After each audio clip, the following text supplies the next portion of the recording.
to now bring all this together. The Blankenship, and I'm going to paraphrase what I think the federal government's case is, that Blankenship put profits over people, that there were unsafe conditions in the mine, that a lot of these conditions they were cited for were actually very serious matters, that there was a known effort to alert underground when mine inspectors had arrived on the scene. So they knew they were in violation. Otherwise, why would they notify the people underground? So they're trying to bring all this together, right? Right. Those are the elements that they're trying to prove. Without the last element, I don't think legally they've got a Klein conspiracy. There has to be some element of dishonest interference with the operations of the government function, and that is the giving of advance notice as one element of promoting production and allowing violations to continue, but warning so a cleanup can be made when inspectors are on the premises. And interfering with the government's attempt to try to keep the mine safe. Now, right. Hoppy, Blanchard tried to say, he did testify during I think, the cross-examination, and he was asked some questions on redirect. He said that he was told by a MSHA official that it wasn't illegal as long as they were on the property. You know, if when they're on the property, they're kind of, as soon as they hit the property, they're really kind of quote unquote inspecting. So you can tell people underground. But then Steve Ruby, the assistant U.S. prosecutor, got up and kind of said, well, did you know there is a court ruling on this, that it is illegal? And he kind of shut that theory down. So. Yeah, and the MSHA official testified this morning that he had not heard that. And, of course, the obvious question, which was asked the MSHA inspector this morning, well, if it's because cross-examination was, have you ever heard a warning given when you were on the premise? And he said, well, no. And Mr. McVeigh and redirects. Well, Blanchard said that? That's what the MSHA inspector said, that he had never heard a warning given. He had seen a citation written for advance notice by another inspector with him. And, of course, McVeigh asked the obvious question, well, did you know that they use a code? He said, well, yeah, but I wouldn't know because I don't know what the code is. Maybe that's why I've never heard it. And that's the obvious flaw in the defense's position. Everybody admits they use code words. It's raining outside. Somebody's coming to supper. Well, if you think you have the legal right to do a thing, you don't do it in code. Right. And that's a big problem for the defense. Okay. And I'd be anxious to see what this fellow Lilly had to say today. But this is bringing it together. Well, we're going to let you head back down there in a minute. So at the conclusion of Blanchard's long testimony, and now the state's got a couple more witnesses here. And, Jeff, first of all, again, who do you expect? We know that Hayhurst is testifying, former MSHA official, Charles Lilly, who is, and what did Lilly do? He just retired from performance call. He was a security officer. Security officer, okay. And who's left, Jeff? Got to be Ross, right? That's got to be the end. Ross, meaning the former MSHA employee who went to work for Massey for safety. Yeah, I think there's also going to be an expert because they do have to establish that this press release, in order to sustain the securities charge, was the type of information that can influence trading on a public market. And Not that it did. Yeah, I think, Harvey, they said there's going to be an FBI agent that's going to testify. Somebody who does an analysis. This can be an influential statement. Harvey, would you be holding back on, if you had a big witness, I mean, obviously you build your case, but if you had a whistleblower, would you hold that whistleblower till the end? Or does it depend on how you were building your case? Oh, I think they'll go ahead and put Mr. Ross on. I don't think that – I mean, the evidence in this case, honestly, Hoppy, at this point is so overwhelmingly in support of those things that the government says transpired that there really isn't any need for a lot of pop. The question becomes is the connection to the advance notice and dishonest purpose sufficient to make this a prosecutable conspiracy? Do they have Blankenship, though, responsible for the advance notice? Well, that's where it's that's the issue, and, right? I mean, and I know some people listening go, "Why are we talking about all these things?" It gets very down to the mission. But he doesn't have to agree to every part of the conspiracy. I mean, this.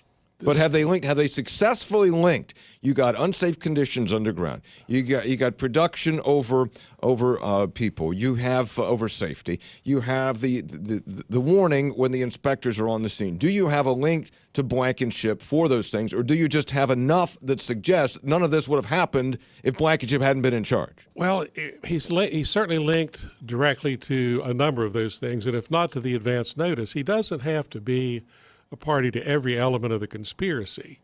As I understand the Klein conspiracy, if the results are unavoidable but for some dishonest purpose, that's enough. If he's a part of the conspiracy, it's not necessary that someone says, he told me to give advance notice. And you believe the federal prosecutors have shown that he's part of the conspiracy?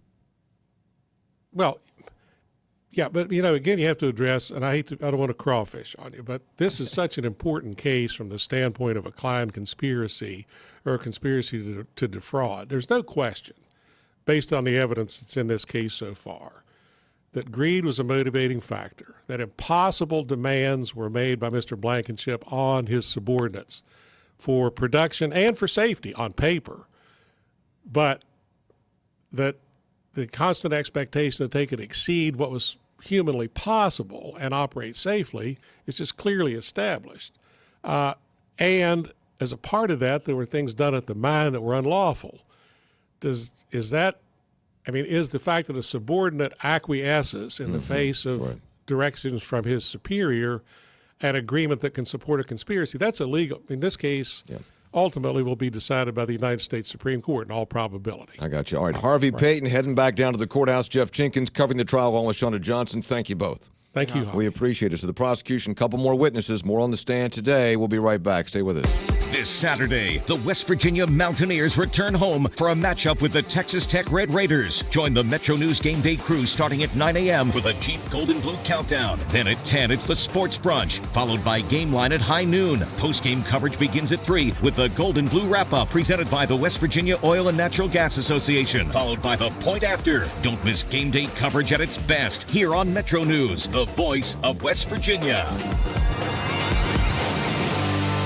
True to its motto, wild and wonderful, West Virginia is the third most forested state in the country for landmass and has 7 million more forested acres now than 100 years ago. The mountain state is abundantly blessed with valuable renewable forest resources, which naturally regenerate for future generations. Forestry is the basis for over 5,000 separate wood and paper products, creating millions of dollars in state revenue from business income and property taxes. A message from the West Virginia Forestry Association, WVFA.org. Hunger, injustice, poverty. We see it, but what can we really do?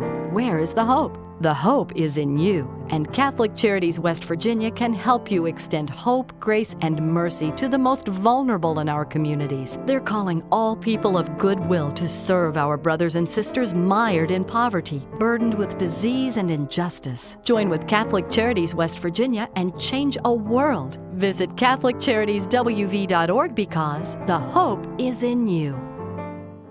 This is Talkline on Metro News. For 30 years, the voice of West Virginia. When we made the Jeep Cherokee, we didn't stop at a stunning interior, or at advanced technologies, or stop at that gas station, or from going over bumps, or rocks, or through rivers. Let's just say we couldn't stop ourselves. One drive and you'll discover why the Jeep brand continues to be the best-selling SUV brand. Join us now during the Jeep Drive and Discover event.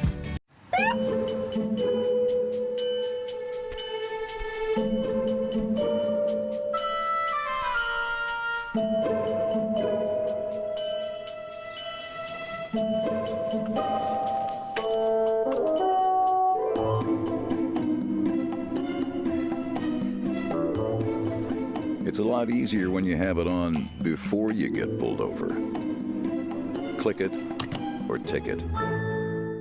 At MVB Bank, we have one simple objective: to give you the very best of everything you could possibly want and need in a bank. That's it. We believe most people just want a really great bank with top-notch products like checking with cash back, nationwide ATM fee refunds, great CD and car loan rates, and more. Together with our awesome team and the convenience of state-of-the-art technology they can count on. It's no extra fluff, just good, honest banking. We're MVB Bank, your most valuable bank. Member FDIC. Almost there. Just 5 more minutes. Almost home. Statistics show that 80% of auto fatalities occur close to home on rural roads. Gosh, cops. The That's why law enforcement is stepping up rural patrols and cracking down on impaired driving. If you are over the limit, you are under arrest because drinking and driving don't mix. Remember, over the limit, under arrest. This message brought to you by the Governor's Highway Safety Program.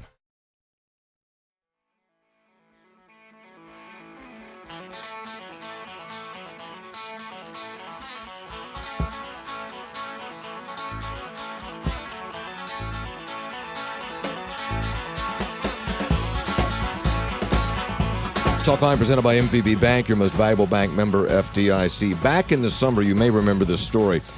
There was a break-in at, well, kind of a break-in at a home. An individual by the name of Neil Falls, Falls. Neil Falls confronted a woman named Heather Saul, and he was going to assault her.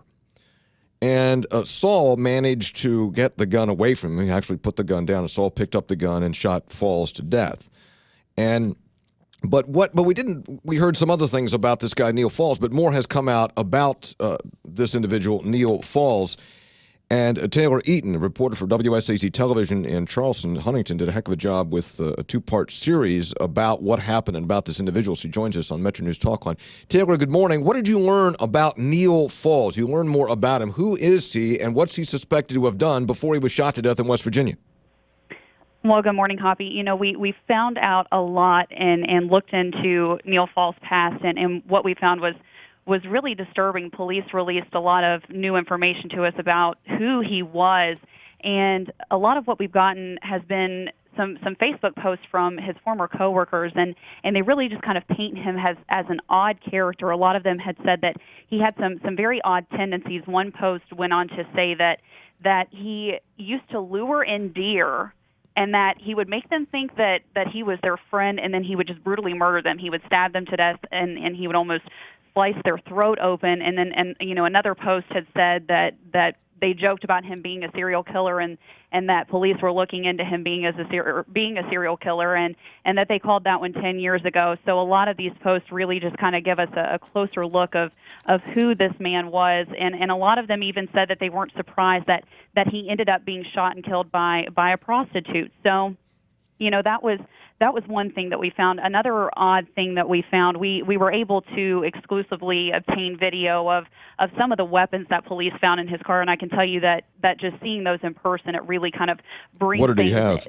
He had a double-headed axe, and I think that was what really brought things into light for me, was seeing that in person. He also had several shovels and axes and knives and cutting instruments. We also were able to get exclusive video of the guns, and he also had 4 sets of handcuffs in his pocket, and police say that really made them think that Falls planned on dismembering Heather after he ultimately killed her. And now he is being linked to 6 women's deaths in at least 2 states that we know of, 4 in Nevada and 2 in Texas, and those women haven't been identified yet. But police are also looking at him as a suspect in at least 9 other states. And a lot of these women, what they have in common is they were dismembered after they were murdered. So that was one thing that police told us, that when they found these things in Falls' trunk, that they thought that he planned on dismembering her after he ultimately killed her. So the suspicion is that Neil Falls is linked to at least 6 women's deaths, could be tied to as many as dozens others, you report, in 9 different states? Yes, there are dozens of others in as many as 9 states. I can tell you we know for certain they're looking in Nevada, Oregon, California, West Virginia, Texas. I mean, the states in the list goes on and on, but he is a prime suspect, they say, in the 4 women's disappearances in Nevada and the 2 in Texas. And those names haven't been released yet, but a prime suspect in those cases. Taylor Eaton's with us. WSAZ Television did a 2-part series yesterday on Neil Falls, the individual who broke it. Well, he actually met Heather Saul online. They had exchanged. It was going to be a sex for pay, but you saw the interviews of Saul with police, and so when Falls went into the house, what happened immediately, according to Heather Saul? According to Heather, in this video that we got, he opened the door, and the first thing that he said to her, he pointed this gun at her, put it up to her chest, and she said that he told her, live or die. It was basically make your choice. And she said that at first she thought that he was joking, But then she said that he went on to, they got into a struggle, and they fought from room to room, and ultimately that fight ended in the kitchen with Heather ultimately shooting and killing him. But she said that at one point he said to her that he was going to prison for a long time and that it was her choice whether it was for rape or murder. So, ultimately police say that Heather ended up choosing to not become the victim here, but he said some very scary things to her that really just make you think and make you wonder what he was truly planning on doing. Did you find out, Taylor? Why? I mean, Falls is apparently spent time in Nevada, apparently spent time in Texas. Did you find out why he was in West Virginia? Was it in West Virginia just because he had made this contact with Heather Saul online? Why was he here? Police say he made his way here from Texas, and they believe that his reasoning for being here was meeting Heather online. And I can tell you that back in July, we also got our hands on some other exclusive information, and that was a note that police found in Fall's pocket when he was shot and killed, and that note had a list of 6 different women in it or on it, and 5 of those were from West Virginia. The other was from California, and these women were all within the same age range. He had all of their phone numbers listed out on this note. So police think that he may have been coming here to ultimately meet Heather, possibly murder her, and then move on to these other women who he had met online as well. Of course, the story was, and it came out at the time, but you also have in your report that Saul fought back, grabbed a rake. Neil Falls put down the gun. She was able to grab the gun and shoot and kill him. Right. Yeah. She basically said she had been out gardening, and she had this rake laying on the table, and she said that they had fought, and she was on her knees, and he was choking her from behind, and she said that the first thing she saw was that rake, and she tried to grab it. She said, and in this video she says that he tried to grab that rake from her, and when he set that gun down, she just said, I saw that gun, pointed it over my shoulder, and shot, and she was able to kill him and really prevent herself from becoming a victim of his. More information at WSAZ TV. Taylor Eaton with an investigative piece. We learn more about Neil Falls, suspected serial killer linked to at least 6 women's deaths, maybe tied to dozens of others. Taylor, thank you very much. We appreciate it. No, thank you so much, Hoppy. Have a good one. All right. So more disturbing details about what appears to have been a serial killer who was finally ended in West Virginia. Talkline on Metro News, Voice of West Virginia. 10:30, let's get a news update. Check in with the Metro News Radio Network. Find out what's happening statewide this hour, all across the great state of West Virginia. West Virginia Metro News, I'm Jeff Jenkins. Highmark Blue Cross Blue Shield came close to removing itself from the state health insurance exchange that operates under Obamacare. Company President Fred Early tells Metro News it was a day-to-day discussion about whether to stay in the exchange, which provides insurance to more than 30,000 state residents. But in the end, they decided to do so. Somewhat of a social mission to serve the needs of the citizens of West Virginia, and this segment is no different. Ultimately, we need to get the pricing to the point where this segment of the population and this segment of the market actually is, self-supporting. Hopefully, we're getting to that point. Open enrollment for the 3rd year of the exchange began back on Sunday. Probably a sign of things to come for the PEIA Finance Board, the first of 6 public hearings to be held the next 2 weeks on changes in the health insurance plan for state workers took place last night. The Morgantown hearing was jam-packed, many complaining of plans to raise deductibles and out-of-pocket maximums. The board moves on to Martinsburg tonight. Former Massey Coal Group President Chris Blanchard is not on the witness stand this morning as the Don Blankenship criminal trial resumes at the federal courthouse in Charleston. Metro News learned late yesterday federal Judge Irene Berger had rejected a motion from Blankenship's attorneys that they be allowed to ask Blanchard more questions. Blanchard ran the Upper Big Branch mine for Massey. Blankenship, Blanchard's boss at the time, allegedly conspired to break mine safety laws to keep production going. Another prosecution witness on the stand today. You're listening to Metro News for 30 years, the voice of West Virginia. Business owners know it's hard to find quality employees. If your business is growing and you need to hire trained, eager staff, Metro News can help with a recruitment campaign. If you need professionals or skilled tradespeople, if you're having a job fair or are searching for a uniquely qualified person for a special position, Metro News is ready to help you execute a successful campaign. Best of all, Metro News can broadcast your search statewide or narrow it to a certain region. For more information on how Metro News can help your employee recruitment, management be successful? Call Joe Parsons at 304-346-7055, 304-346-7055, or email jparsons at wvmetronews.com. That's jparsons at wvmetronews.com. Metro News and your business working together to elevate our state's economy and make your company a success. Call 304-346-7055 or email jparsons at wvmetronews.com. Huntington Mayor Steve Williams says the city's tax code needs a fresh look. Williams told Huntington Council last night he hopes to form a task force made up of stakeholder groups to do a review. State Revenue Secretary Bob Kiss scheduled to comment later today on the latest state collection numbers. Revenues from the month of October will be released this afternoon. The state has been missing estimates by millions this budget year, mainly because of a downturn in coal. Governor Earl Ray Tomblin ordered a 4% state budget cut. From the Metro News Anchor Desk, I'm Jeff Jenkins.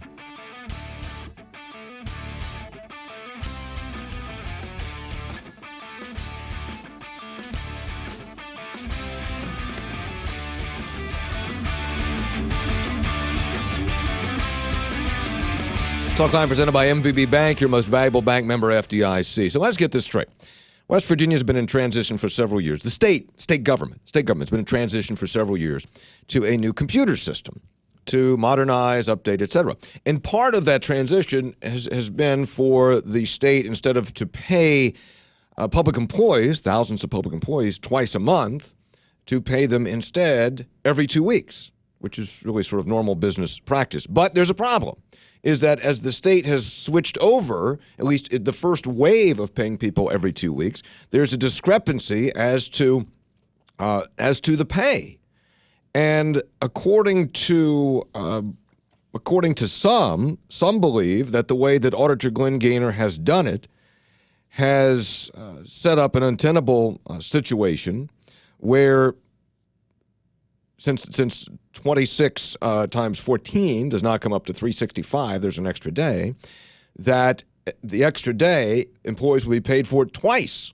It's going to cost the state, eventually, millions of dollars. Gaynor says, no, you got it all wrong. But others say, no, we got it right, you got it wrong. Bill Cole is the Senate president and also Republican candidate for governor on the state of West Virginia. He joins us on Metro News Talkline to comment on the fact that yesterday, the Enterprise Resource Planning Board, which oversees implementation of OASIS, said we're not going to do this new system for the next wave of public employees. And he joins us on Metro News Talkline here this morning. Senator, good morning. What's the problem here?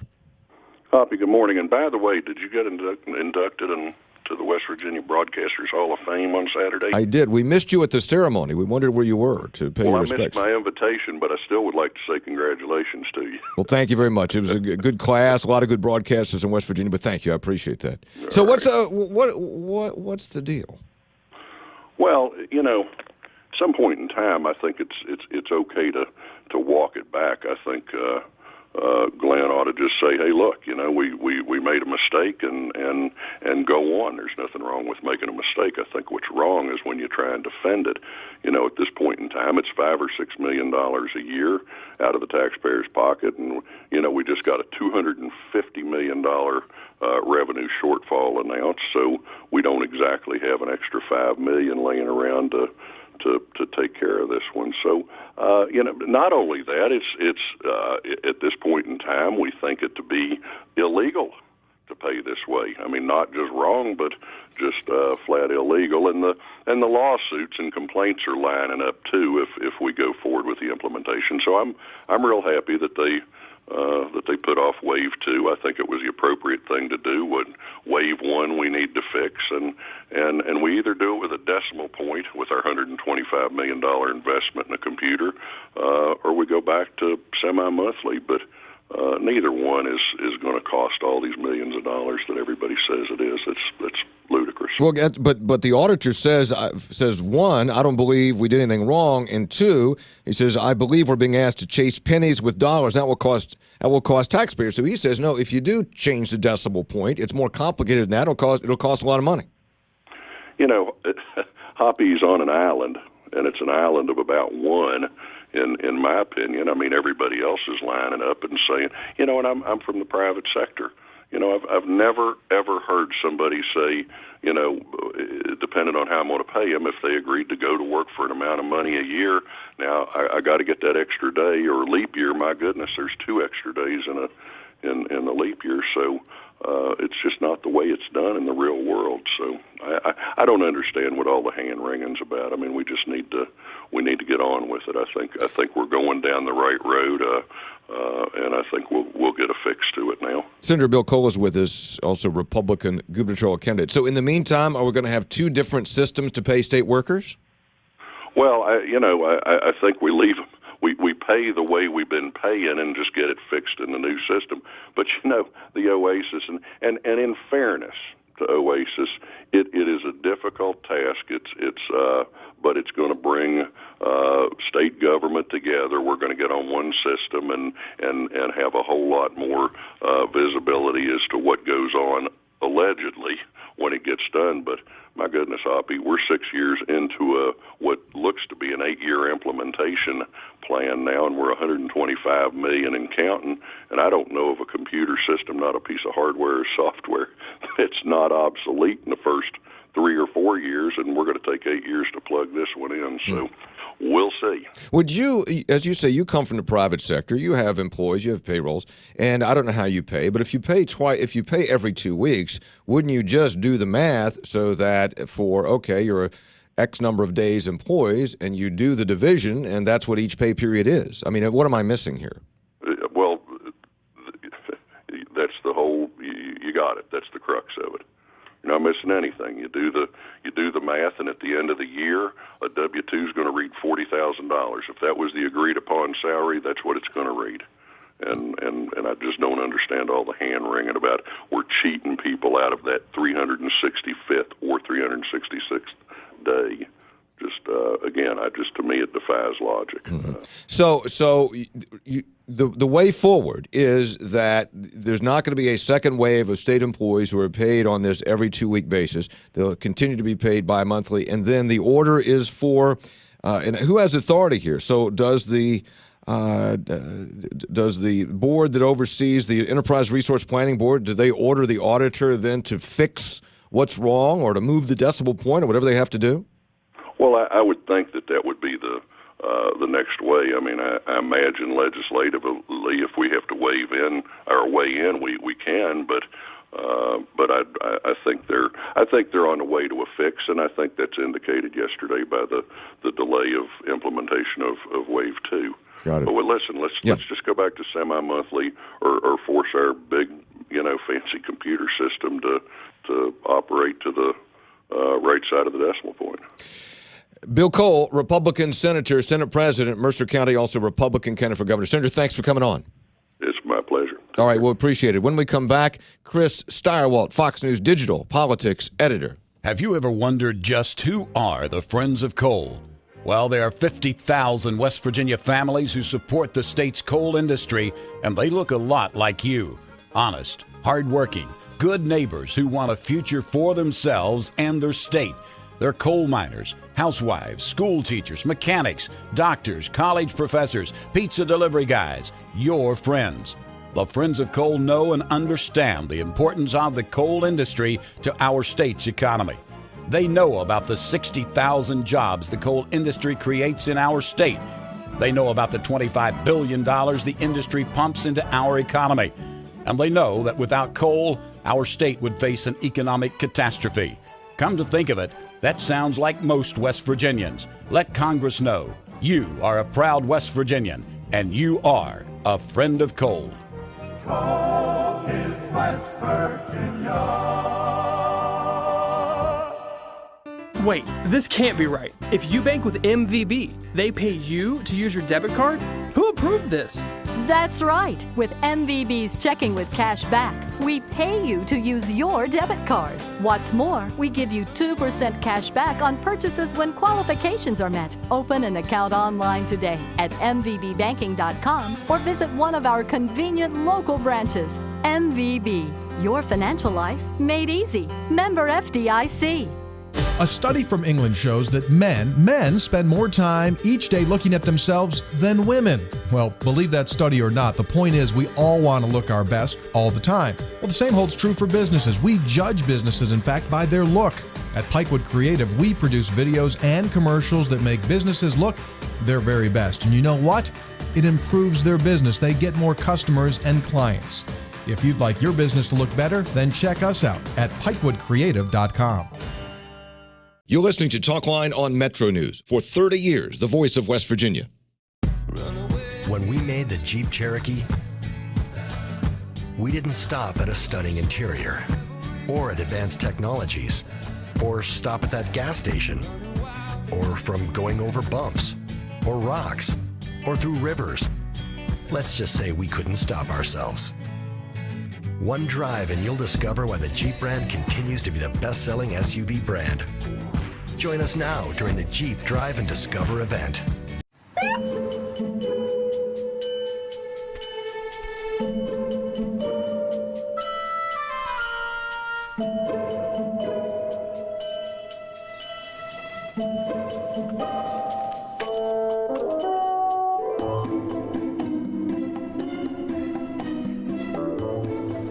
It's a lot easier when you have it on before you get pulled over.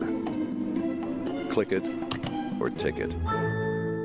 At MVB Bank, we have one simple objective: to give you the very best of everything you could possibly want and need in a bank. That's it. We believe most people just want a really great bank with top-notch products like checking with cash back, nationwide ATM fee refunds, great CD and car loan rates, and more. Together with our awesome team and the convenience of state-of-the-art technology they can count on. It's no extra fluff, just good, honest banking. We're MVB Bank, your most valuable bank. Member FDIC. Almost there. Just 5 more minutes. Almost home.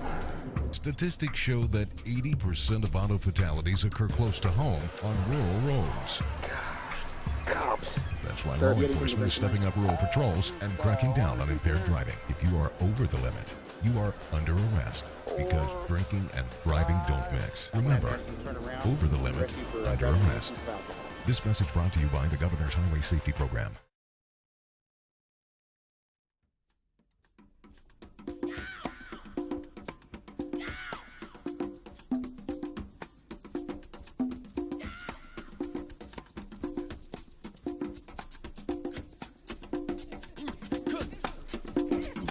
Talkline presented by MVB Bank, your most valuable bank, member FDIC. We'll get an update on the from Chris Tyrewalt in just a minute, but right now I want to get an update on the trial, the Blankenship trial from Shauna Johnson. Shauna, good morning from the federal courthouse. What is the latest? Good morning, Hoppy. Right now on the stand is Charles Lilly. He's witness number 23 for the prosecution. Charles Lilly is a former deputy with the Raleigh County Sheriff's Department. He worked the gate at the Upper Big Branch mine, and he says it was not uncommon to call ahead to give the advance notice that has been the issue throughout the case here. He says in November of 2007, he was told by an MSHA inspector that that was illegal. He reported that to his supervisors, that he didn't want to give advance notice if he was breaking the law, and he never heard anything back. Cross-examination of him will continue at 11 o'clock.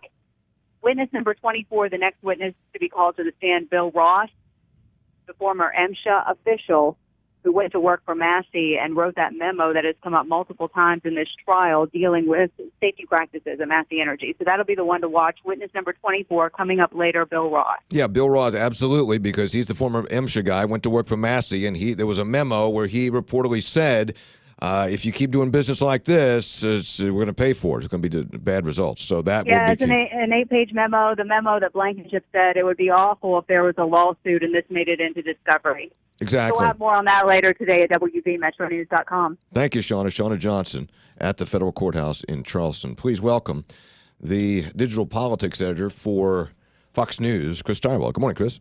Man, I am just sitting here so glad I don't have to cover that trial. Why? What is this, day 8,000? No, it's day, I don't know. It's been about a month or something, 3 weeks or something. I think trials are fascinating. I mean, I got to cover, I think every reporter ought to start out at the cop shop, and every reporter ought to cover City Hall, and every reporter ought to take a turn at the courts. And my years covering the courts in Charleston were incredibly good training. But there is nothing like how long a federal trial goes on. And when you have heard the same testimony repeated 87 separate ways, Oh, it is tough. Drink your coffee. You had to have a third cup of coffee at the Strand before you went down to the courthouse. It is. However, note this. I mean, that's sort of a personal aside. This is a huge case. This is a national, almost international story. Oh, yeah. So, well, okay. No, it is. All right. Why has Ben Carson passed Donald Trump? Christians like him, and there are a lot of Christians who are Republicans. All right. Thanks for calling, sir. Good to long-time caller. Long-time listener, first-time caller. That's it? No, he is very well liked. He is the best. In some senses, he is the best liked politician in America today of any party. Really? He is seen just so favorably. People just have a almost. It's not universal. Obviously, he makes some people absolutely bananas. But those are the people that aren't going to vote for him anyway. So yeah. Bananas, I don't think that the people who are screaming about the fact that he's a creationist were persuadable voters to begin with. Right. But he is a very nice guy. He doesn't attack his rivals. He is very conservative. His support, his attributes, and his support. If we look at him in polling, he is in many ways the inverse Trump. He is I would call him the anti-Trump, but he is not, because he would never structure it that way. He is the opposite side of the coin. He is the obverse. Most of Trump's strongest areas of support are among self-described liberals to moderates. Carson's support is among the traditional Republican base, conservative, Christian, Tea Party identify. Those folks are Carson's strong suit. Trump's support relies on people who are not traditional Republican voters, not entirely. He has some traditional Republican voters, but Trump's surge was predicated in part on people who were not Republicans coming and saying, "Yeah, I would vote in a Republican primary for the chance to vote for Donald Trump." And so you have in Ben Carson a more as untraditional as he may be, as a neurosurgeon running for president. His base of support reflects a more traditional construction for the Republican Party. What do you think? Chris Narwhal's with us from Fox News. What do you think his trajectory will be or is? Well, I tell you what, he surprised. He has confounded, more than surprised. He has confounded a lot of people with his staying power, and he is spending a lot of. He's raising a lot of money and spending a lot of money. But there is a question of is what he's spending it on going to be useful? Jeb Bush, for example, raised a lot of money, spent a lot of money, and what he built, he just had to go take to the dump. Right. And now he's got to go buy a new. He's bought a new campaign. The fifth one. Right, exactly. That he's going to try to get on the road. For Ben Carson, he has spent a lot of money. Now, was that money frittered away on consultants who provide a lot of gas but no substance, or is he building organization, or is he just raising money to raise more money? And he has what seems to be a pretty impressive organization. He seems to have avoided the trap that befalls some candidates who get taken in by unethical political consultants who fleece them. No, never, not. No, come on. Who fleece them, get them to raise a bunch of money, and then when the going gets tough, that they can get going. They say, you know what they say? They say two things. One, you should have spent more money, and two, you should have followed my advice. You know the Stirewaltian troika, which is the answer to every question in Washington or Charleston, is, well, look, this is complicated, it's expensive, and you can't do it without me. And that is every lobbyist, now look, I don't know how you all do it in Mab, Scott, but up here it's very complicated. It's going to be very expensive, and I'm the only one who can help you. Exactly. So again, so you don't know about Carson's staying power, but I tell you what, he's gotten better. He's gotten better as a candidate, and he was better at the debate. Do you know what we care? Here's the thing to watch. If you really want to know who's going to win any race, ask about the candidates who get better. Don't start. It's like a football team or a baseball team. The Cardinals were the best team in baseball. They were by a pretty impressive margin. The NL Central was tough, and the Cardinals still put together a 100-win season. Pretty amazing. They get to the playoffs and fold up in front of the Cubs. Why was that? Because they were peaking at the wrong time. They were good at the beginning of the year. They racked up a bunch of wins, then they faltered late. What you want in a candidate is the same thing that you want in a team, which is somebody who gets better as they go. That's why you look at Cruz. That's why you look at Rubio. That's why you look at candidates like Carson who improve as they go. Because the time to peak in this thing is not the week after Halloween. The time to peak in this thing is around Valentine's Day. What is your, Chris Direwolf's with us, Fox News digital politics editor. So what do you make now of Republicans making new demands as to how debates should be done and what should and should not be asked? Of course they do. They always do. I don't understand. This is some of the dumbest coverage, and there is no shortage of dumb coverage when it comes to presidential politics. Mm-hmm. This is what candidates do. This is what they do. We do debates. And then we say, would you like to come to our debate? And they say, I will come to your debate if only I am allowed to wear a blinking and you go back and forth. Billboard that says, vote for me with my website. Well, 2 points. One is because you go back and forth in negotiations all the time. No neon hats. Right. And they say, what if I wore a button? But it's a story now because of what happened in the CNBC debate. That's why it's a story. Yes. It's a story because the RNC, the Republican National Committee, made a mistake. And their mistake was to limit the number of debates so that they, in the thought that they would protect their front runner, who they assumed would be in the Mitt Romney mold, right? Because they said, well, here's what happened last time. Romney got out to the front, and then he had to go through all these debates, and they threw rocks at his head, and Newt Gingrich got to show John King what the dark side of the moon looked like. He kicked his butt so far. And the crowds loved it, and Gingrich surges, Santorum surges, people, and they said, boy, this is really hard on Romney. What we got to do so that our eventual nominee doesn't have to go through this is limit the number of debates. So they've limited the number of debates. There's only been 3 in the last cycle. I think there would have been 8 by now, and the process works itself out. People are getting, as the president would say, all wee-weed up over this. This is not wee-weeable. This is the process. This is how it works. Campaigns make requests. We make counters. We discuss in a transparent fashion with the campaigns themselves.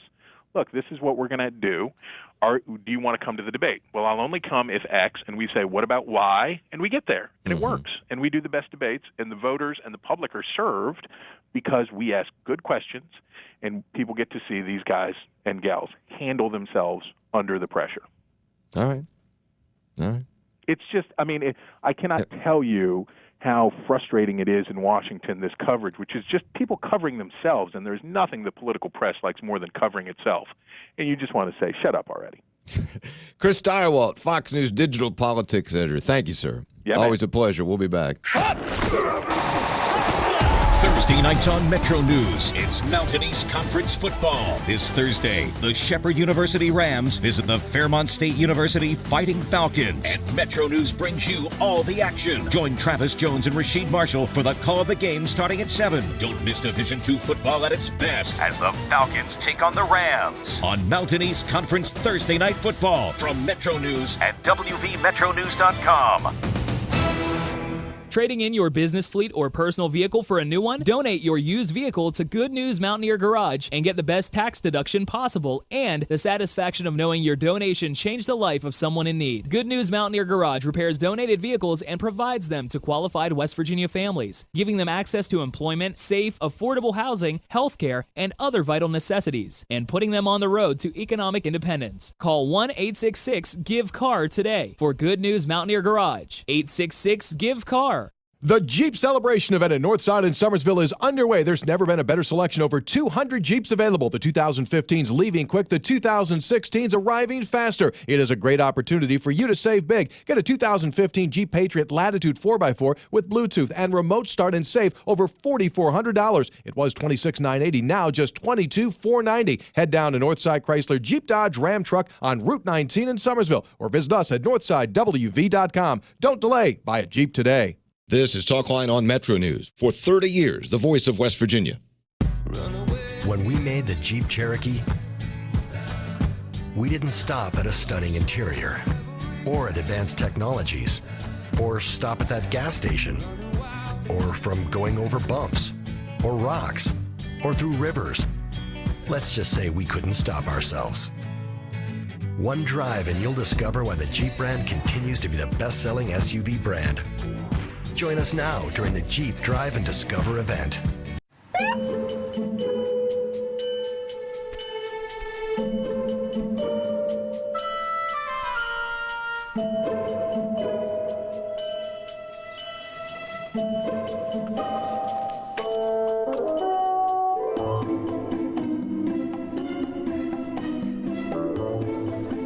It's a lot easier when you have it on before you get pulled over. Click it or ticket. At MVB Bank, we have one simple objective: to give you the very best of everything you could possibly want and need in a bank. That's it. We believe most people just want a really great bank with top-notch products like checking with cash back, nationwide ATM fee refunds, great CD and car loan rates, and more. Together with our awesome team and the convenience of state-of-the-art technology they can count on. It's no extra fluff, just good, honest banking. We're MVB Bank, your most valuable bank. Member FDIC. Almost there. Just 5 more minutes. Almost home. Statistics show that 80% of auto fatalities occur close to home on rural roads.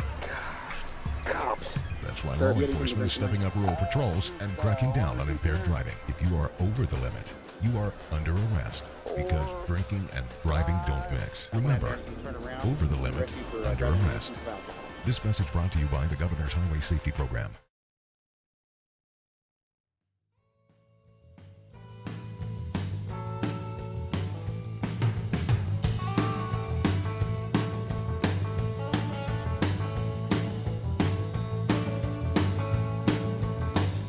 Talkline presented by MVB Bank, your most valuable bank, member FDIC. Hunters and trappers, get ready for electronic game check.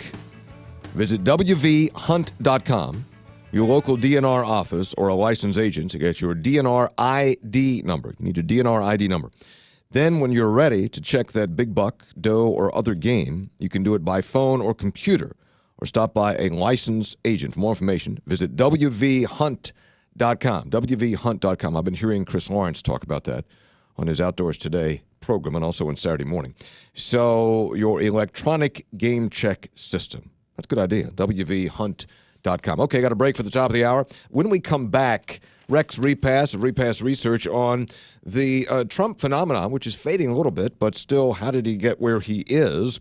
And also the PEIA changes, which are significant, had a huge public meeting last night. And remembering the flood of 30 years ago. 30 years ago tomorrow, that massive flood. This is Talkline on Metro News. More to come in 6 minutes. Metro News is the voice of West Virginia.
Welcome back. Hour number 2 of Talkline on the Metro News Radio Network. Hoppy Kercheval with you. J.R. Falls, our producer. Patrick Reinhardt with the video stream.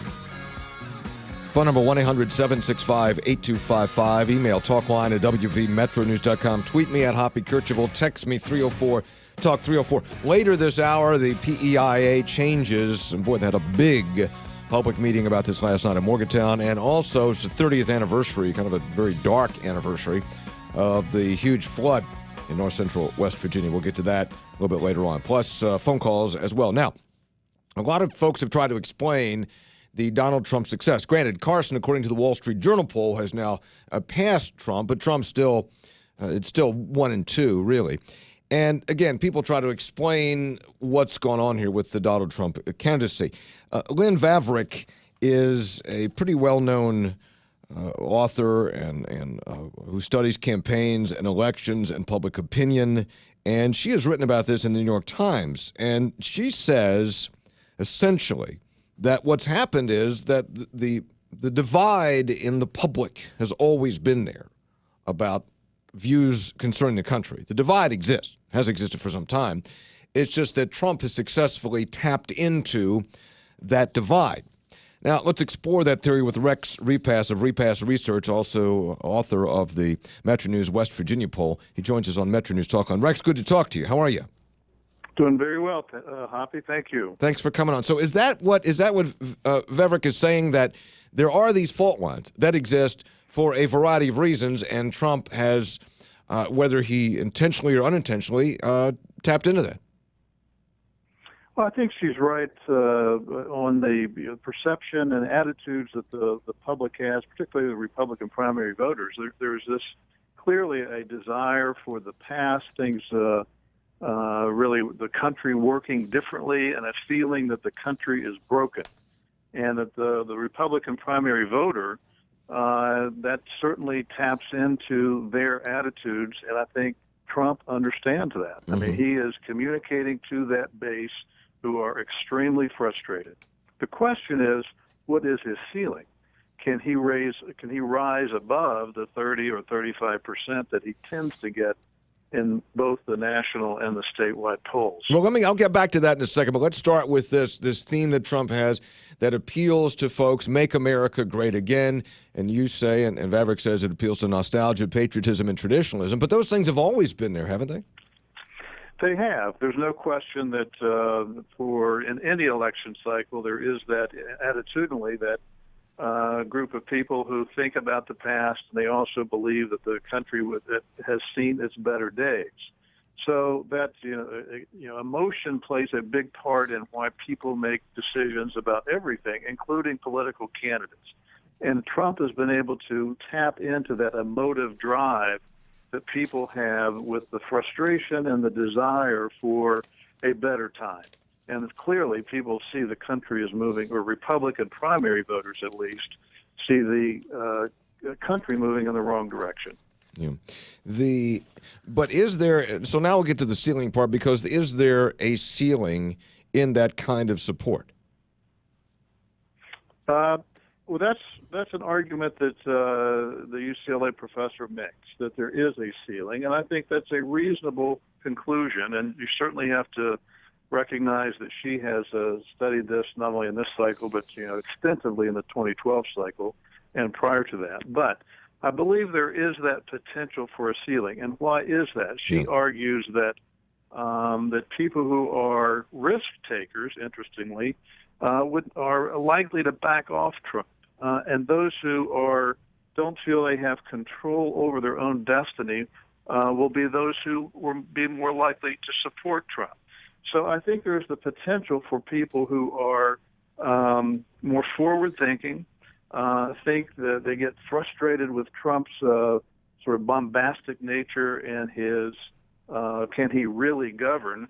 They may go to another Republican candidate as the field thins out. So that's yet to be seen. But you can't argue with the success that Trump has had in tapping into the frustration of, at least with Republican primary voters, and the status quo. Mm-hmm.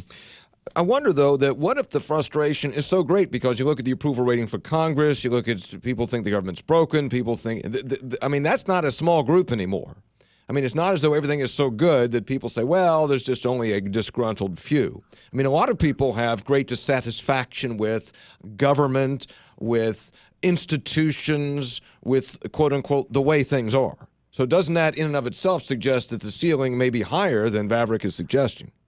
It may, but the question becomes, is Trump's support as clearly as his strength and his candor, but will his flaws outweigh his assets? Mm-hmm. Trump is the kind of person, the kind of candidate, the individual, the performer, who can shake up the status quo, and he's a communicator, and he is able to. Really, the question becomes, how will his weaknesses or his flaws affect a voter when it actually comes time to vote in a primary? It'll be really, it's fascinating. It's a very different time, and we've not seen anything quite like this. So it will be interesting to see what happens if his flaws do outweigh his strengths. Mm-hmm. Rex Repass is with us from Repass Research. So you're saying, and you've been around a long time, you're saying we haven't seen anything like this? This is not just the latest incarnation of every election cycle. There is somebody who taps into this frustration aspect?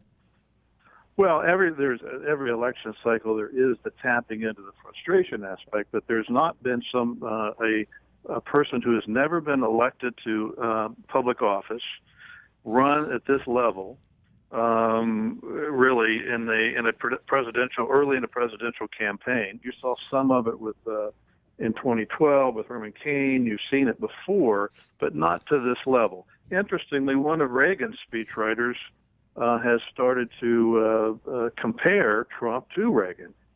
This is one of the authorized biographers that the Reagan Foundation and Nancy Reagan have allowed to write a biography of Reagan in his latter years.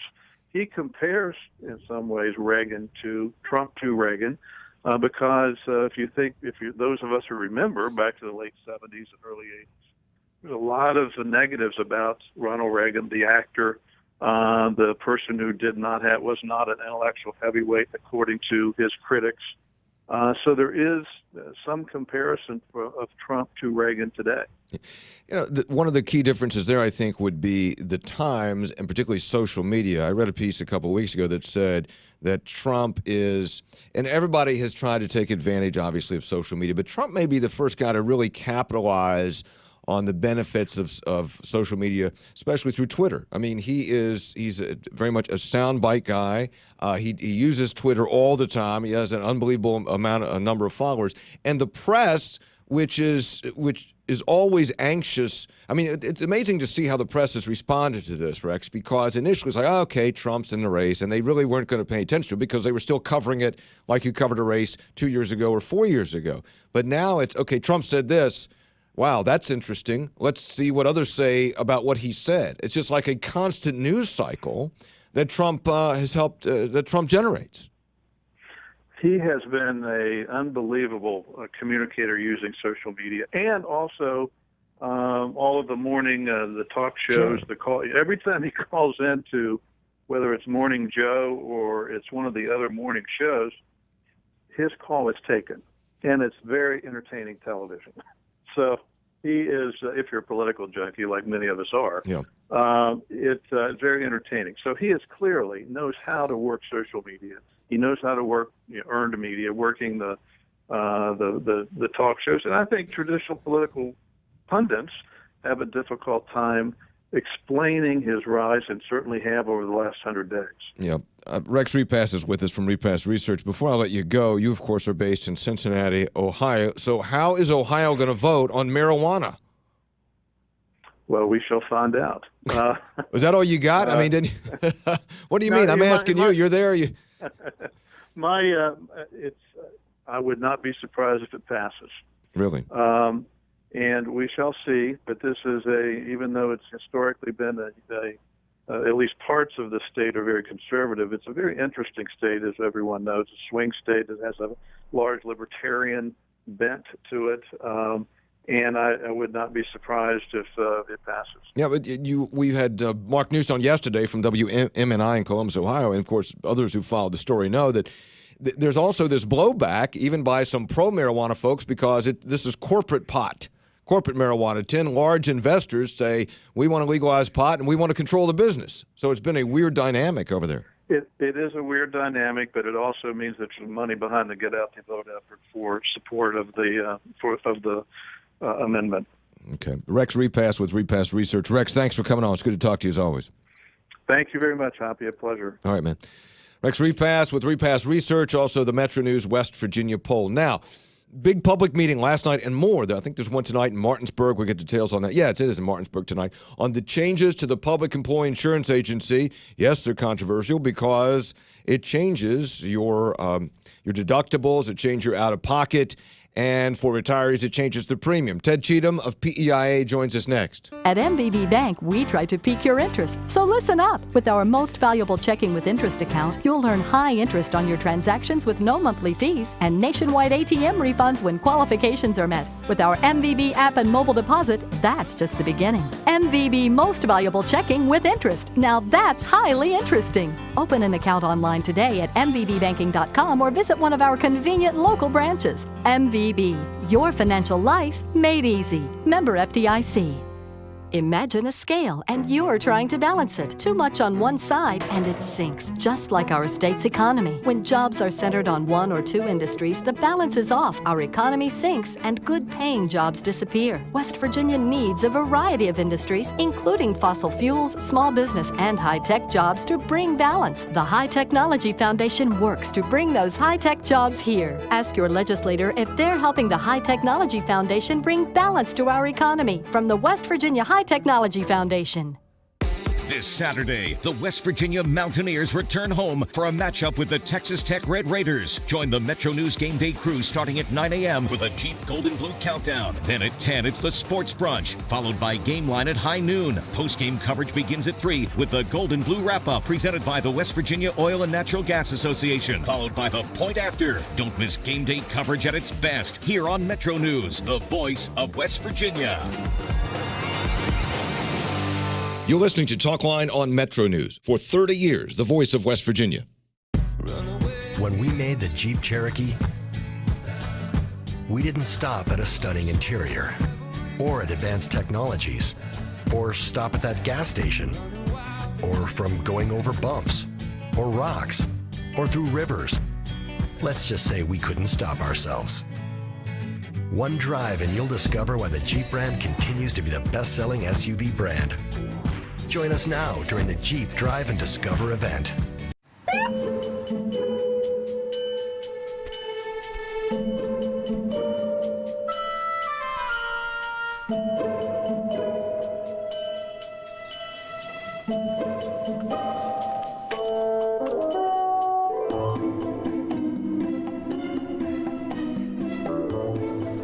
It's a lot easier when you have it on before you get pulled over. Click it or ticket. At MVB Bank, we have one simple objective: to give you the very best of everything you could possibly want and need in a bank. That's it. We believe most people just want a really great bank with top-notch products like checking with cash back, nationwide ATM fee refunds, great CD and car loan rates, and more. Together with our awesome team and the convenience of state-of-the-art technology they can count on. It's no extra fluff, just good, honest banking. We're MVB Bank, your most valuable bank. Member FDIC. Almost there. Just 5 more minutes. Almost home. Statistics show that 80% of auto fatalities occur close to home on rural roads. Cops. That's why law enforcement is stepping up rural patrols and cracking down on impaired driving. If you are over the limit, you are under arrest because drinking and driving don't mix. Remember, over the limit, under arrest. This message brought to you by the Governor's Highway Safety Program.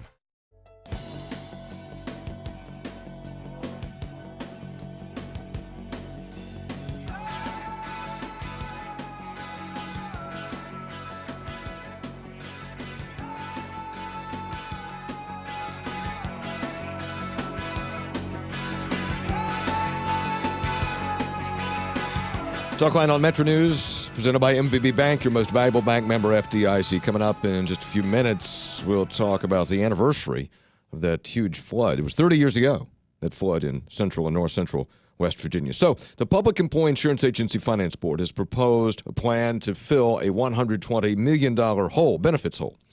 And what they've proposed is that you can't, by state law, PEI cannot raise premiums, prohibits the PEI from raising premiums for active employees. So instead, deductibles are going up. And there's going to be an increase. Will be a $500 increase for a worker or an individual plan and a $1,000 increase for those with a family plan for deductibles. Out-of-pocket maximums will increase $1,500 for a single, $3,000 for a family. Premiums for retirees would increase by 8% in the proposed plan. The changes would go into effect in July, and there's also some changes in some of the prescriptions. Now, the PEI goes out and holds a series of public meetings on this. They had one last night at the Ramada Inn. It was a full house. Ted Cheatham, executive director of PEIA, was, of course, there, and he's at all of them. He joins us on Metro News Talkline. Ted, good morning. Thanks for joining us. I know you're on the way to Martinsburg for the one tonight. So what did most people last night want to ask about, or what did they want to say last night? Well, Hoppy, I think a lot of people are just concerned about the magnitude of the cuts. I mean, it was a very well-attended standing room only for the first half of the meeting. Lots of the school unions and the retirees were out last night. Mm-hmm. And what did you tell them? We outlined the plan for them, and they were very concerned. You know, that they indicate they're not getting a lot of pay raises and they can't afford some of these changes. And there was a lot of discussion about getting the governor's office and the legislature involved to try to help put some money into this plan for the benefit of the teachers and the other state employees. And you're sort of the messenger in all this because the PEIA Finance Board can only do certain things because you got to balance the thing out. So it's not as though you could willy-nilly change things. You can't run a deficit. You can't just so you're sort of the middle guy to a large degree on this thing. Yeah, absolutely. We have a fiduciary financial responsibility to the taxpayers of the state and to the government and to the plan itself. Try to balance those needs. And we've got to budget to whatever money we've got to budget so we don't spend more than we bring in. Ted Cheatham is with us, executive director of PEI. Was there any particular part of the proposal that really seemed to bother people more than others? No, I don't think so, Hoppy. They did bring up, they talked about not being able to afford drugs. That was one of their issues with the drug change, and they talked about not being able to afford their new out-of-pockets. That's a lot of money when you consider the premium they're paying and additional out-of-pocket if they're sick. It's going to be significant for them. That's the two issues that hit most. Mm-hmm. What are the change in what's the drug changes?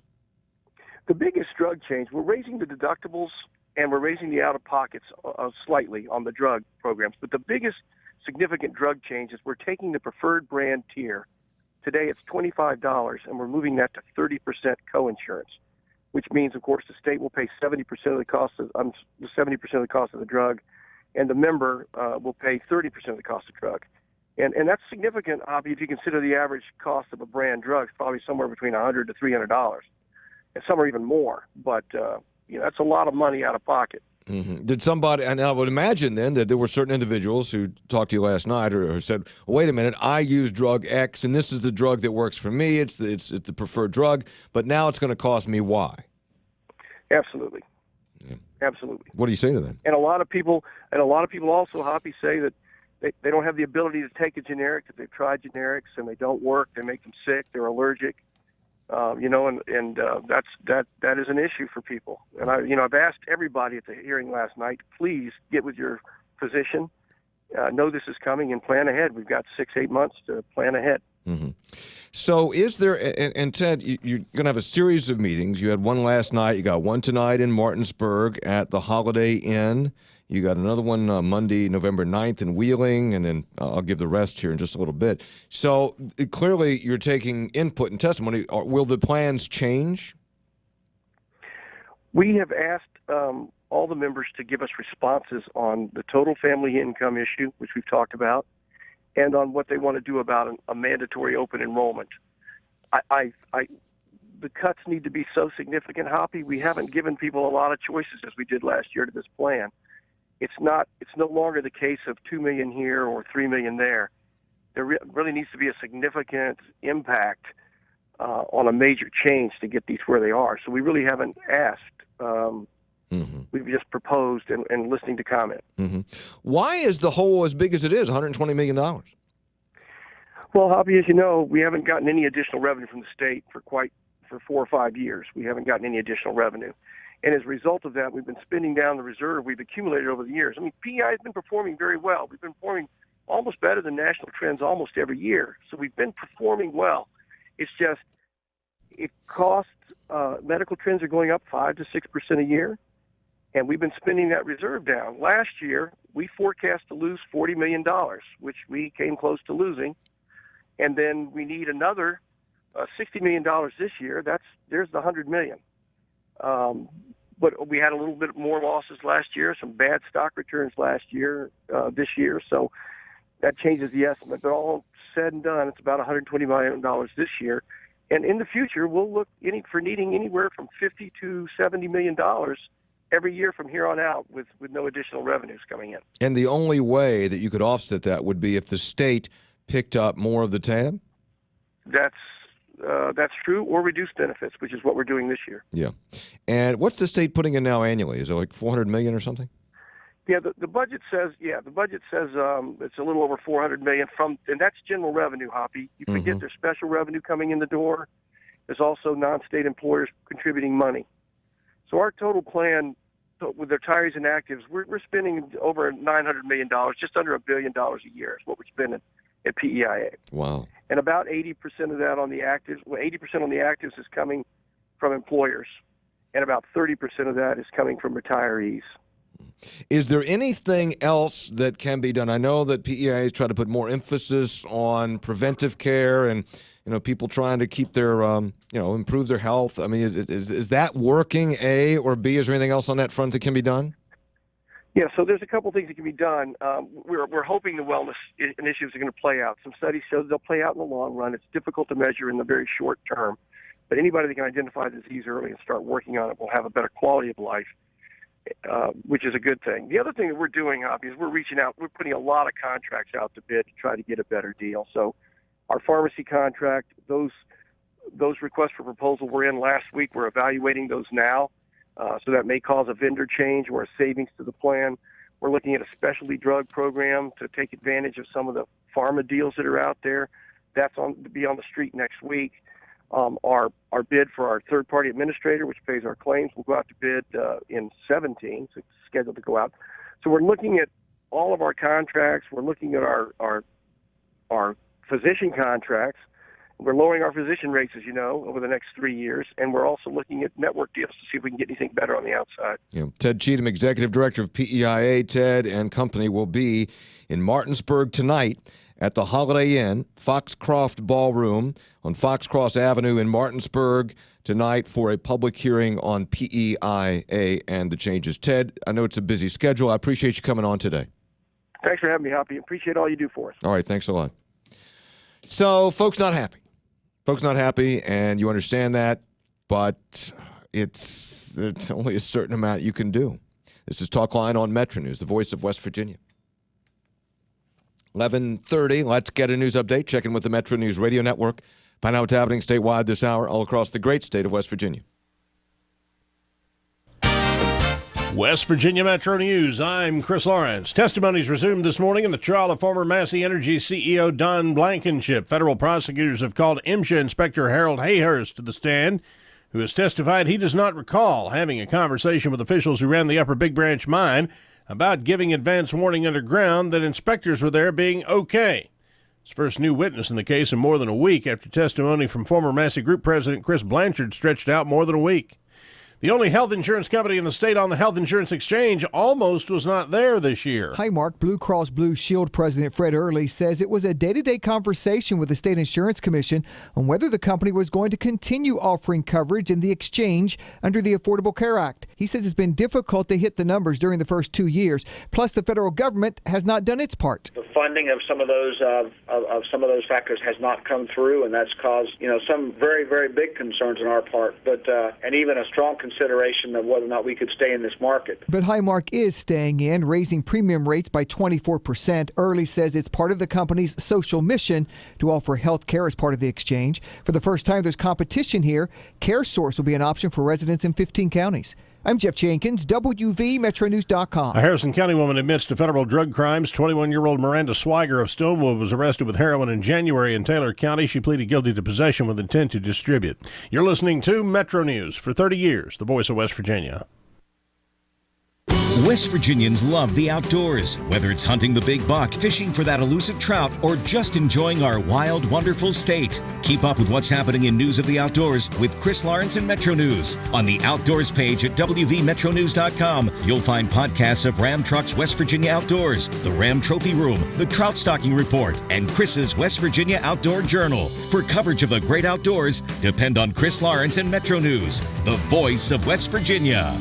Identity theft, the fraudulent possession and use of a person's private identifying information, typically for financial gain. You never think identity theft will impact you until it does. But you can help protect yourself. The West Virginia Attorney General's Office suggests you check your credit score often, create strong passwords, and change them frequently. Monitor your bank accounts and credit card statements, shred personal documents, install security software on your computer and phone, and avoid public Wi-Fi connections. For more information on identity theft, visit wvago.gov. Country roads, take me home. Some big love for West Virginia from ABC television last night. That's Brad Paisley's performance of Country Roads at Milan Puskar Stadium from the pregame of the Maryland game in September. The performance was aired in its entirety last night on an ABC special hosted by Robin Roberts, leading up to the ACM Award Show Wednesday night. Last night's show featuring the greatest crossover hits in music history. From the Metro News Anchor Desk, I'm Chris Lawrence.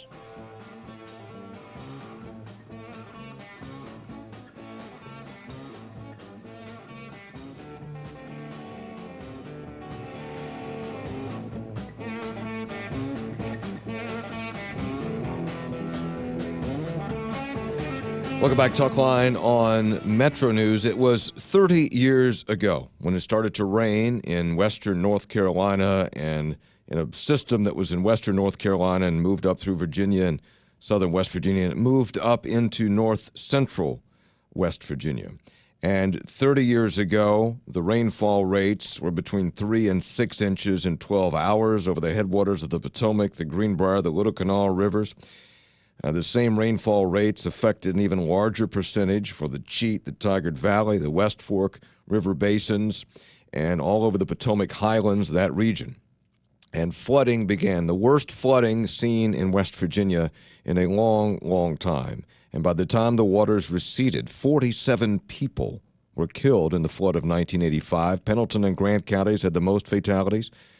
Parsons, Rollsburg, Philippi, Marlinton, Glenville, Petersburg, Moorfield, severely damaged. It was a terrible, terrible event in the history of the great state of West Virginia. 30 years ago is when that hit. George Manahan was a reporter at the time with this radio network, Metro News, and he was out in the field covering the flood, and he joins us back on Metro News. George, good morning. Welcome back. Morning, Hoppy. Thank you for having me. Thanks for coming on. What do you remember when you first went out into the field and the first things you saw? Because as I recall, George, it was really hard initially to even get your hands around how big this was. Yeah, and you know, I've covered the Foodland explosion in South Charleston, chemical leaks in the Canal Valley, mine disasters, but really nothing prepared me for what I saw in November of 1985. You know, I was the State House reporter, so when Governor Moore at the time was going to tour the area, they were going to take a couple of reporters. They took a photographer from the Gazette, myself, on this tour of the flooded area. Our first stop was Parsons, West Virginia, and I'll tell you what, when you're looking at it from the air, it was as if it was a battleground. It was devastated. The one thing that really stuck out to me was the roadway. I think it was Route 72 was sliced like someone had sliced it with a huge knife. I mean, it was cleanly cut, and that was the road in and out of Parsons. So the only way that you really could get in that way was through a helicopter.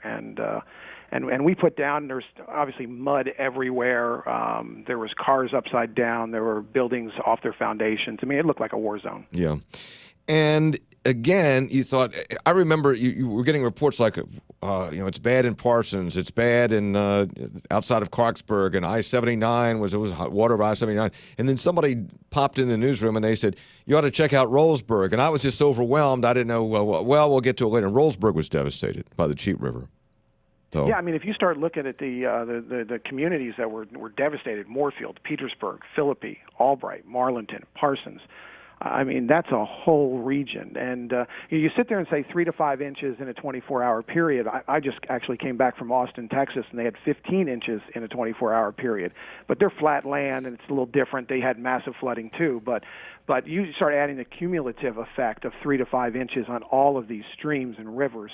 It just creates such a devastating situation. George Manahan is with us. He was a Metro News reporter 30 years ago. He was out in the field when the flood of 1985 hit, killed 47 people. And then we started getting reports of deaths, of people disappearing, and that weighed heavily on everybody, I think. Well, and I had a theory, sort of. The warning signals and systems were, if there were any there, they weren't that good. After I covered the floods, you start talking to people, and this was a region that got flooding. I mean, it was not unusual for the region to flood. And you talk to a lot of those people, and they would tell you that, well, yeah, we saw the river rising. It was no big deal. So I don't even know if a warning system really would have worked on this particular flood. I mean, sometimes you have to be devastated once before you start listening to warning systems. But these were people that had experienced this time and time again. But this thing just hit them like nothing else had hit them. And I think that's why when I dropped in with the governor, you would see these dazed looks on, and even the governor talked about it. The dazed look in their eyes, like they just never really experienced anything like this before, and why would they? But so I think in one sense, they experienced the floods. They knew how to clean up after floods, but they just never really experienced anything like this. They call it once in a 100 years. And that's a great point because, sure, I mean, we know in West Virginia that rivers and creeks flood, but when you see it on a consistent basis, it gets up to a certain point. Okay, it's flooding, it's high, but it just kept going up. And it was also surging water, too, because the rains had been in the highlands. And then... so you're right. I don't think people expected. Well, certainly nobody expected it to be. I'd read a story about this one guy said he was just, he saw the river getting high. Said, oh, maybe I'll just go to the grocery store, pick up a couple groceries, and come back in. And by the time he got in and out of the grocery store and out in his truck, he'd realized, I made a mistake. That these rivers were really rising very, very quickly. Yeah. West Virginia, it took a while to really comprehend the massive amount of damage. Obviously, West Virginia was declared a federal disaster area. It was also a lot of people, as you know, in West Virginia, they pitched in, they helped each other. Then there was the West Virginia Broadcasters Association Flood Relief Telethon, George, that came up. That happened. Yeah, and I remember that pretty clearly. John Denver performed there. I had a pass for the evening, and I was backstage and was able to get John Denver's signature on my pass, and I still have that to this day. And there wasn't a dry eye in the house when John Denver sang "Country Roads." It was. I think it's hoped to raise $1 million, and maybe ultimately raised about $900,000. But it was an evening where I think Governor Moore wanted to try to bring the state together. And to try to do something nice for those people that have suffered so much. Yeah. Just the other day, I happened to be in Rollsburg. We were just on a little road trip, and you look at the Cheat River, and it was quiet Cheat River, just meandering past through Rollsburg. And to imagine, and going over a couple of those bridges, and to think that the river got up and took out those bridges or up over those bridges. It's almost unimaginable that it would. I told my wife, she said, well, how could that do? I said, that's what happened. Unbelievable. Well, and if you start looking at some of the buildings, how high it got up in the building, second floor of some of these buildings, and a good friend of mine's father owned a general store there in Parsons, and never really recovered after the flood. So it left an impact, I think, for many, many, many years to come. Yeah. George Manahan, now with Manahan, and what's your company now called? Manahan? Manahan Group. Manahan Group, I'm sorry. Manahan Group. You can call me anything you want, Hoppy. And congratulations on the Broadcasters Hall of Fame. As a one-time employee, I think you're well deserving of it, and appreciate everything you do for broadcasting in West Virginia. I appreciate that. George Manahan, CEO of the Manahan Group, and in 1985, he was a reporter for Metro News out in the field at flood 30 years ago. Thank you, George. Thanks, Hop. All right, take good care. That was, I tell you, it kind of snuck up on me that the anniversary was here. And it's hard to believe that 30 years has passed. But and maybe you have a recollection about that flood 30 years ago. You could share that. We're going to spend some time here next couple of days on this. 1-800-765-8255. 1-800-765-TALK. Email me, talkline at wvmetronews.com. Send me a tweet at Hoppy Kercheval. Text me 304-TALK-304.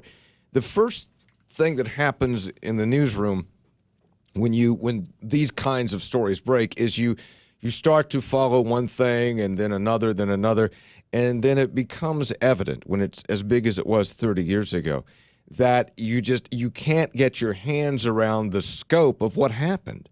And it took a couple of days to really comprehend the magnitude of the flood of 1985. And one of the reasons was that communities were completely cut off.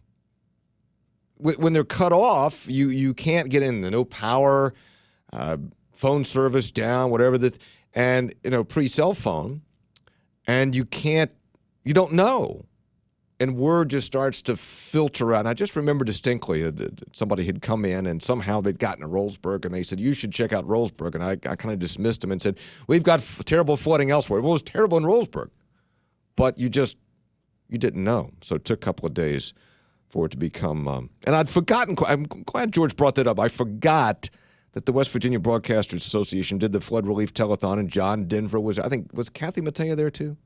And John Denver, and raised money, and it was a state that came together to help folks who were hit by that flood.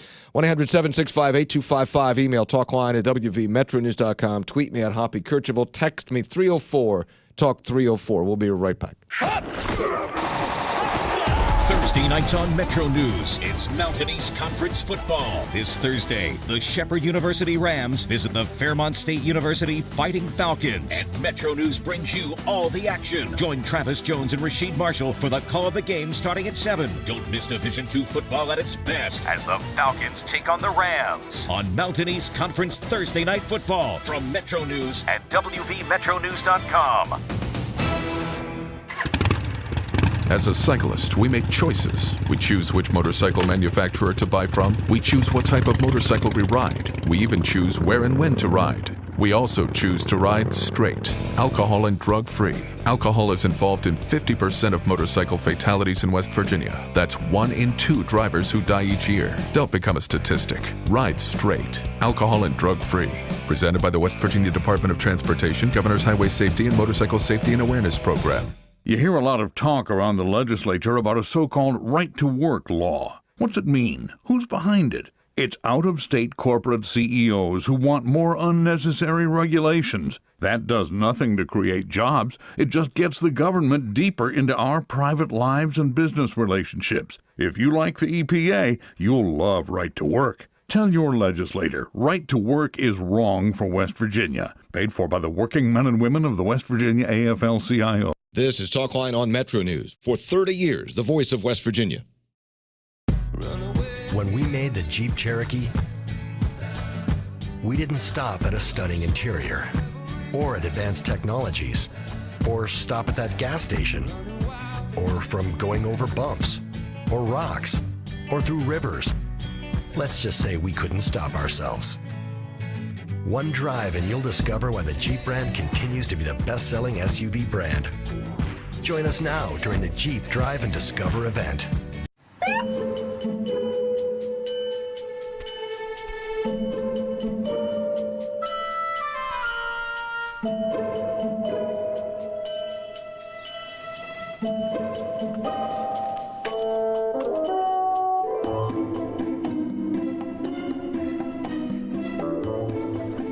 It's a lot easier when you have it on before you get pulled over. Click it or ticket. At MVB Bank, we have one simple objective: to give you the very best of everything you could possibly want and need in a bank. That's it. We believe most people just want a really great bank with top-notch products like checking with cash back, nationwide ATM fee refunds, great CD and car loan rates, and more. Together with our awesome team and the convenience of state-of-the-art technology they can count on. It's no extra fluff, just good, honest banking. We're MVB Bank, your most valuable bank. Member FDIC. Almost there. Just 5 more minutes. Almost home. Statistics show that 80% of auto fatalities occur close to home on rural roads. Cops. That's why law enforcement is stepping up rural patrols and cracking down on impaired driving. If you are over the limit, you are under arrest because drinking and driving don't mix. Remember, over the limit, under arrest. This message brought to you by the Governor's Highway Safety Program.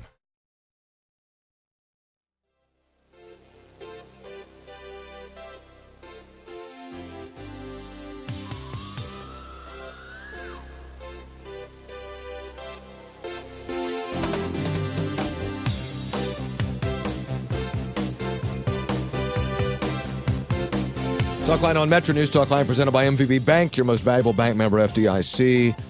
Open show the rest of the way at 800-765-8255 or email me, talkline at wvmetronews.com. Tweet me at Hoppy Kercheval. Text me, 304-TALK-304. Hunters and trappers, get ready for electronic game check. Visit wvhunt.com, your local DNR office, or get a licensed agent to get your DNR ID number now.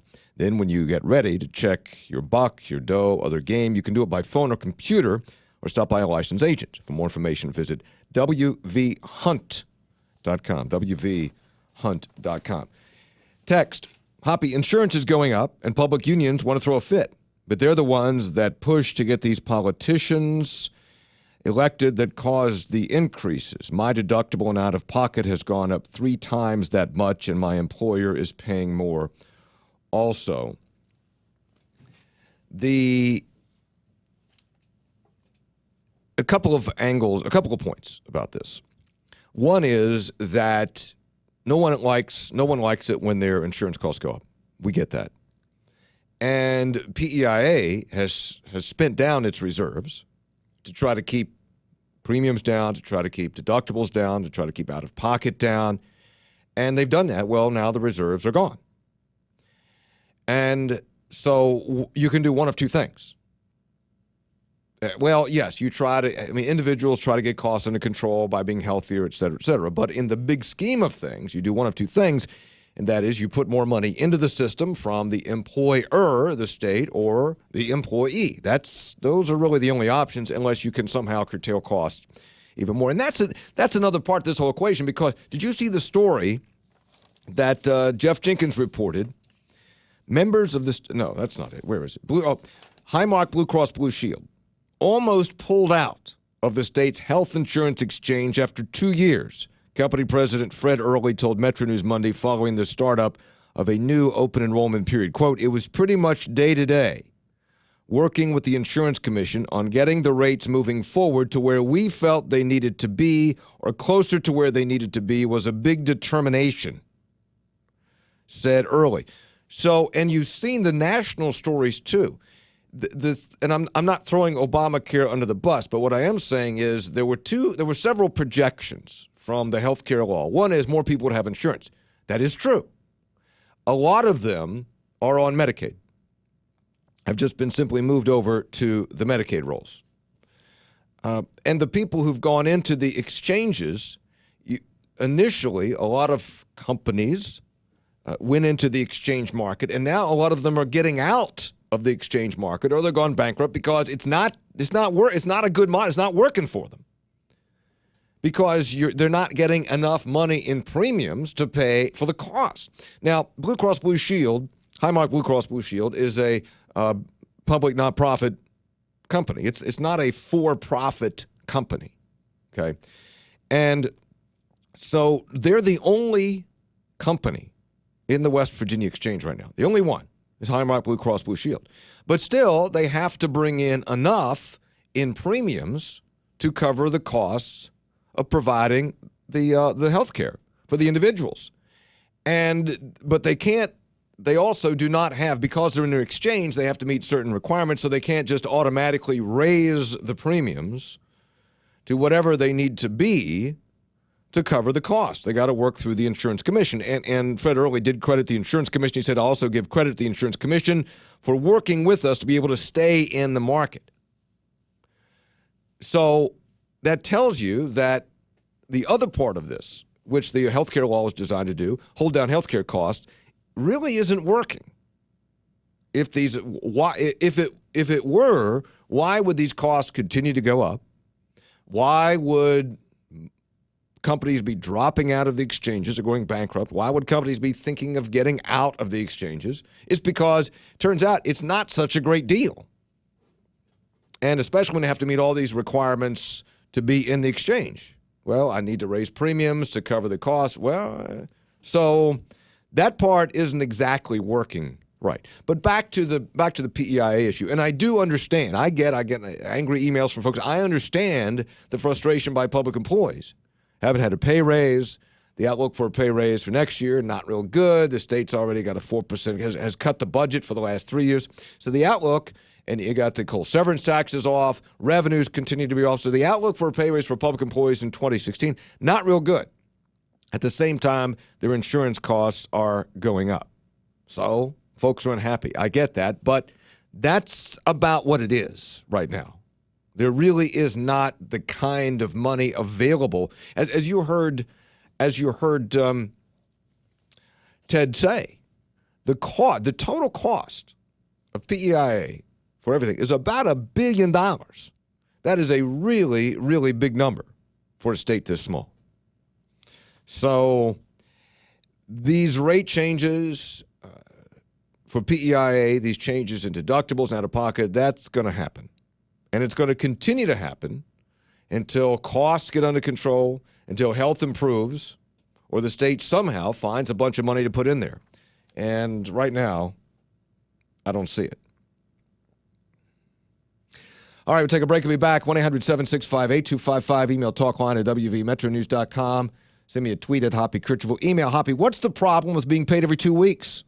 Those who object just sound like they're whining, spoiled chicken who cannot be pleased no matter what. Well, the issue is not the issue. It's complicated. It's not exactly about whether people should be paid every 2 weeks, but it's how that system was put in place. And critics of Auditor Glenn Gaynor, and the critics appear to be growing, they now include not only legislative leaders who are the opposite party, but the governor's office. And the governor's office does not want to throw Gaynor under the bus. But even the governor's office says, yeah, we'll sign off on this. We will not add more to this every 2 week pay thing until we get it sorted out. So even the governor's office is sort of quietly acquiescing to what the legislative leaders want. And that is fix the new system. Fix the new system. Okay, quick break. We'll be back. Stay with us. Would you go to a dentist for joint replacement surgery? No. Would you go to the barbershop to get your prescription filled? Goodness, no. Would you ask your preacher for advice on how to fix your toilet? Of course not. Then why would you trust some guy down the street who gives you the cheapest bid to remodel, repair, or even build your home? You need a licensed professional contractor who knows what they're doing. It's your home. You have to live there. Why settle for anything less than the best? Your dreams built by the best. Contact the Home Builders Association of West Virginia for a list of professionals in your area. Go to hbawv.org today. This message brought to you by our marketing partners, Lowe's of North Central West Virginia, Brick Street, 84 Lumber, Federal Home Loan Bank of Pittsburgh, ProBuild, SJ Neathawk, Valcon, Windcor, and West Virginia Housing Development Fund. Your dreams built by the best. The Home Builders Association of West Virginia. Go to hbawv.org today. Is your business or organization struggling when it comes time to tell your story? After all, your story is what makes you unique. Your story is what makes potential clients and customers draw themselves to you. Unfortunately, oftentimes, those stories aren't told and businesses and organizations remain mired in mediocrity. At Pikewood Creative, we produce videos and commercials in a way that make people take notice. If you need some visual help, then visit us at pikewoodcreative.com. Hello, I'm your neighbor. Your sister. Your son. Your granddaughter. I was broken, hungry. Helpless and hopeless. Catholic Charities reached out to me in hope, faith, and love. They were there in my time of need, and they'll be there for you. No matter how old or young you are, Catholic Charities of West Virginia offers hope, help, and love for all ages. Visit CatholicCharitiesWV.org and find your hope today. Catholic Charities West Virginia is an equal opportunity employer and service provider. You're listening to Talkline on Metro News. For 30 years, the voice of West Virginia. As I went through school, one giant question loomed over me. What did I want to be? But in order to know what I wanted to be, I had to first decide what I wanted to make. I wanted to make more. So I became a teacher. Now I make learning a privilege, not a chore, and frustration a tool, not an obstacle. I make working hard seem easy, and giving up impossible. I make an old subject feel like a fresh thought, and unconventional methods common. I make material things less important, and little things like patience and kindness count. I make weekdays more exciting than weekends, and classrooms feel like anything but. I make things different, which is all I ever hoped for. I'm a teacher. I make more. Find out how you can make more at teach.org. Make more. Teach. Brought to you by Teach and the Ad Council. This is a guided meditation on parenting. Begin by finding a comfortable, relaxed position. Let out whatever stress is in your body. It could be from the time you left your daughter's blouse in the dryer too long and it shrunk 4 sizes, or when you donated her private diary to the public library, or when you thought chaperoning the school dance meant actually dancing in the school dance. Whatever it is, let it go. The fire you started with that experimental dinner, let it go. The time you drove away from the gas pump with the gas pump, let it go. 3, very relaxed. 2, there you go. 1.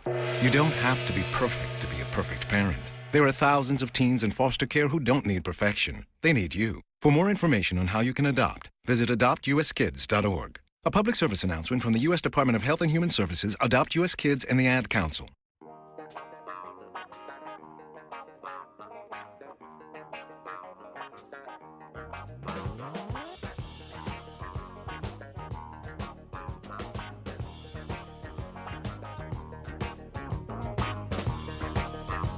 Here in West Virginia, there are 2 great jackpot games you can play from the West Virginia Lottery. Powerball has drawings on Wednesdays and Saturdays, Mega Millions on Tuesdays and Fridays. The Powerball jackpot, $142 million.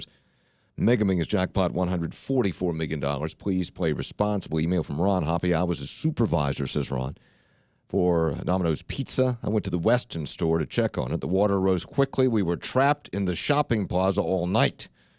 The owner of the Western Sizzlin' also got stuck. We took a canoe trip through downtown Weston, viewing the high waters. By morning, the water was down, and I was able to leave. I tell you, there are a lot of stories like that from folks who just had never seen any flooding like that. A little bit more on that tomorrow, on the actual anniversary, the day of, 30 years ago, of that flood from 1985. Keep up with the news of the day, including the Don Blankenship trial. Prosecutors down to their last couple of witnesses, Jeff Jenkins, Shauna Johnson, Harvey Payton, following the story. And we keep you updated at WVMetroNews.com or follow Jeff and Shauna on Twitter. See you tomorrow. This has been Talkline on Metro News, the voice of West Virginia.